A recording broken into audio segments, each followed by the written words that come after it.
U.S. President-elect Donald Trump has spoken directly with the president of Taiwan, breaking with U.S. policy set in 1979 when formal relations were cut. Mr. Trump's transition team said he and Tsai Ing-wen noted close economic, political, and security ties between the U.S. and Taiwan in a phone call. The move risks angering China, which sees Taiwan as a breakaway province. But Mr. Trump tweeted that Ms. Tsai had called him to congratulate him on winning the U.S. election. Meanwhile, his team said that the U.S. president-elect had congratulated also Ms. Tsai on becoming the president of Taiwan in January's elections. It is highly unusual for a U.S. president or president-elect to speak to a Taiwanese leader directly. Interesting how the U.S. sells Taiwan billions of dollars of military equipment, but I should not accept a congratulatory call.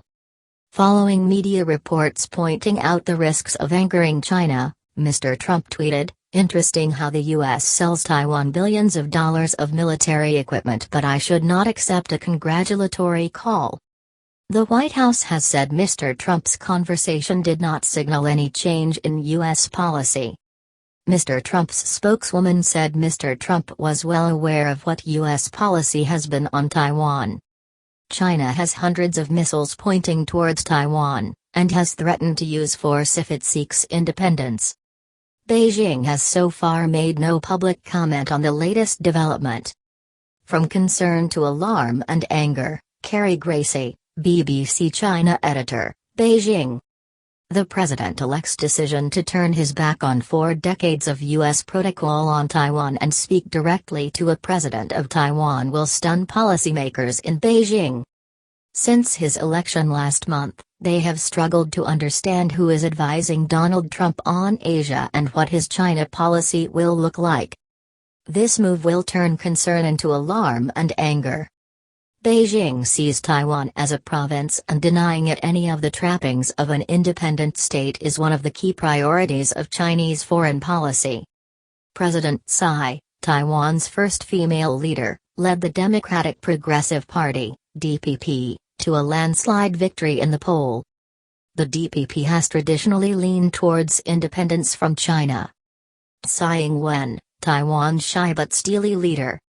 Washington cut formal diplomatic ties with Taiwan in 1979, expressing its support for Beijing's One China policy.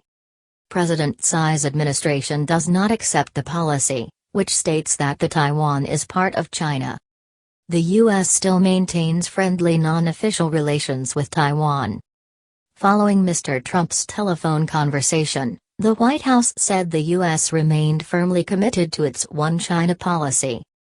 "Our fundamental interest is in peaceful and stable cross-strait relations," said Ned Price, a spokesman for the White House National Security Council.